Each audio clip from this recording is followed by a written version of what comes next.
Hello viewers.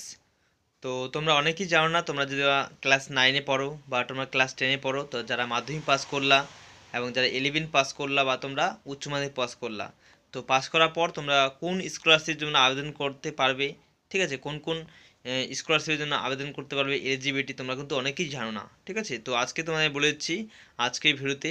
তোমরা যারা class 9 থেকে 12 পর্যন্ত বা তোমরা কলেজ পর্যন্ত পড়ো, তোমাদের জন্য কিন্তু একটা স্কলারশিপ আছে, সেটা হচ্ছে ওয়েসিস স্কলারশিপ, ঠিক আছে। সেটা কিন্তু আবেদন চলতেছে বর্তমানে। তোমরা কিন্তু আবেদন করতে পারো, সবাই কিন্তু আবেদন করতে পারো, এসসি এসটি ওবিসি, ঠিক আছে, তোমরা কিন্তু আবেদন করতে পারো। এবং আরেকটি স্কলারশিপ আছে, সেটা হচ্ছে স্বামী বিবেকানন্দ স্কলারশিপ।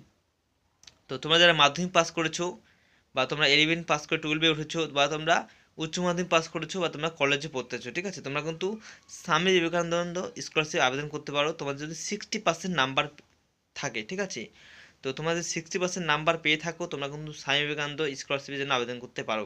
সেখানে কিন্তু অ্যামাউন্টও বেশি দেওয়া হয়, ঠিক আছে।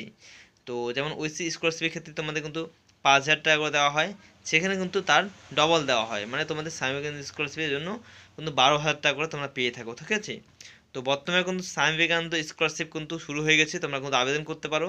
আবেদন করার পর তোমরা কিন্তু সেই যে ফর্মটি আছে সেটা কিন্তু তোমাদের স্কুলে সাবমিট করতে হবে, বা তোমাদের যেখানে পড়াশোনা করো সেখানে কিন্তু তোমাদের আপডেট, সেখানে কিন্তু ফর্মটা জমা দিতে হবে, ঠিক আছে। সম্পূর্ণ অনলাইনে ফর্ম বের করার পর, এবং অনলাইনে কীভাবে ফর্ম ফিল আপ করতে হয় তা কিন্তু আমি ভিডিও বানিয়ে রেখেছি, তোমরা কিন্তু সেই আমার চ্যানেলে লিঙ্ক দিয়ে রাখবো, সেখানে কিন্তু তোমরা পেয়ে যাবে, ঠিক আছে। এবং তোমরা আজকে বলে দিলাম যে তোমরা কিন্তু কোন কোন স্কলারশিপে আবেদন করতে পারো। ওএসসি স্কলারশিপ, ঠিক আছে, স্বামী বিবেকানন্দ স্কলারশিপ এবং তোমরা ন্যাশনাল স্কলারশিপ, ঠিক আছে। তো এই স্কলারশিপের জন্য তোমরা আবেদন করতে পারো, তোমরা যদি মাধ্যমিক পাস করে থাকো বা তোমরা কিন্তু ক্লাস 9-এ পড়ো, ঠিক আছে। তো 9-10 যে আছে তাদের তাদের জন্য কিন্তু ওএসসি স্কলারশিপ অনলি, ঠিক আছে। তোমরা কিন্তু স্বামী বিবেকানন্দ স্কলারশিপ অ্যাপ্লাই করতে পারবে না। যারা মাধ্যমিক পাস করেছো, মাধ্যমিক পাস করার পর কিন্তু সেটা স্টার্ট হয়, ঠিক আছে, স্বামী বিবেকানন্দ স্কলারশিপটি। সেখানে কিন্তু অ্যামাউন্টটাও কিন্তু বেশি দেওয়া হয়, ঠিক আছে। তো ইনফরমেশনটি ভালো লাগলে প্লিজ ভিডিও লাইক করে দিবা, চ্যানেল নতুন হলে চ্যানেলকে সাবস্ক্রাইব করেই পাশে বেল আইকনে ক্লিক করে দিবা এরকম ভিডিও নোটিফিকেশন সবার আগে পাওয়ার জন্য।